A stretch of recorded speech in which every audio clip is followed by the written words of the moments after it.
gear balancing team of Honkai Star Rail. What the f are you guys smoking? Sunday is so overpowered.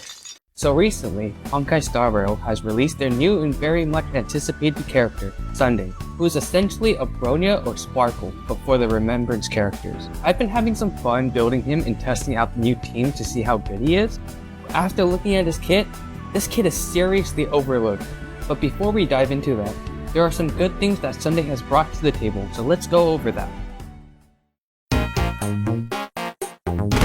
Eugene Yuan mains have it good ever since his release. A once underwhelming character who, mind you, couldn't even outperform some 4-star characters in his best modes, is quickly becoming an absolute unit. Sunday, being the best support unit for the Remembrance characters, and possibly the collaboration with Fate, drives a lot of people to pull for her. On top of that, he has strengths in non-Remembrance teams, making him incredibly flexible and even the best support character in hyper carry teams. He just seems to be the best thing that Sunday players have been expecting, but therein lies the issue. In fact, Sunday is so strong to the point of outperforming Bronya and Sparkle in non-summon situations. I know, it's crazy. Robin is an outlier though, because she is a bit broken at the moment, but that's not the point. The point is, Sunday, who is a support character dedicated for summons, should not be outperforming these characters. But let's go over and compare each of these 3 characters to see how much better he is.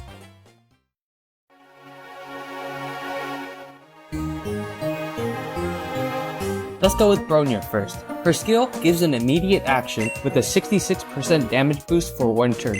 Her ult gives a 12% crit damage buff, along with another 12% of her crit damage for 2 turns, while her passive gives a 10% damage buff and 20% defense for the first 2 turns. And now let's go over Sparkle. Sparkle's skill gives a 50% action boost instead of 100%, a 45% crit damage boost, and 24% of Sparkle's crit damage for 2 turns. Her ult recovers 4 skill points and gives 10% damage boost for the entire team. I'm not exactly sure why Pridwin says 30%, but you can correct me if I'm wrong in the comments. Her passive increases max SP by 2 and a 15% attack boost for the entire team, as well as a 30% attack boost if the rest of the teammates are Quantum. Now lastly, we have Sunday, whose skill is the same as Bronya's, immediate action, a 30% damage boost, and a 50% summon damage boost for 2 turns. And if you have the talent, he can give a crit rate of 20% for 3 turns.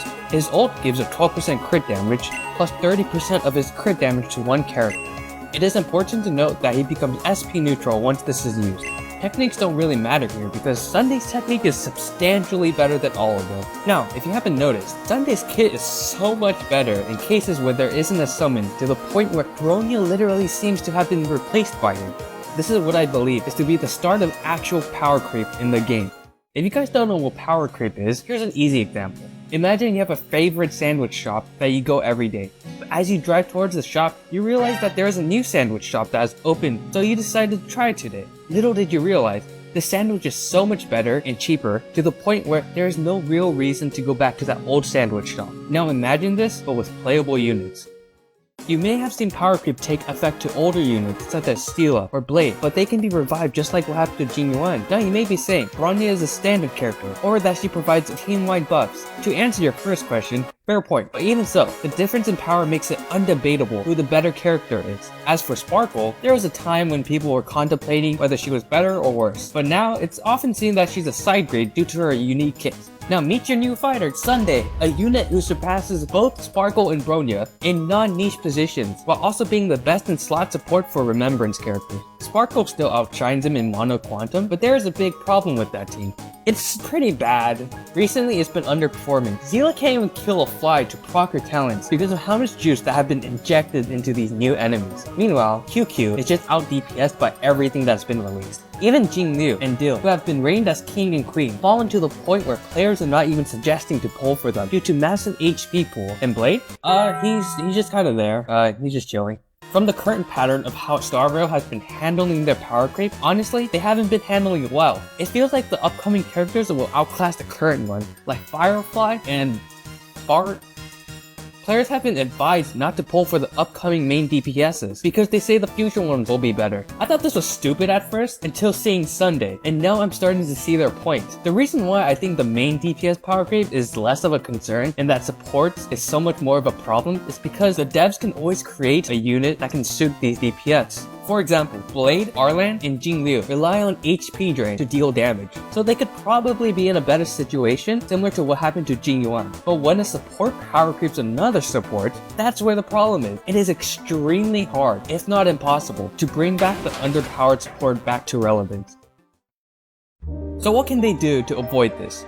Literally not overload the kits. I get that there are beta testers testing the kits, but have you seen what happened to Jiaoqiu and Firefly? Absolute criminal. We could have gotten another character to go with DOT, or one who isn't solely reliant on breaking the enemy's weakness bar. But no, we got make Acheron stronger, and help me, I can't break the enemy. The thing is, these characters have been balanced.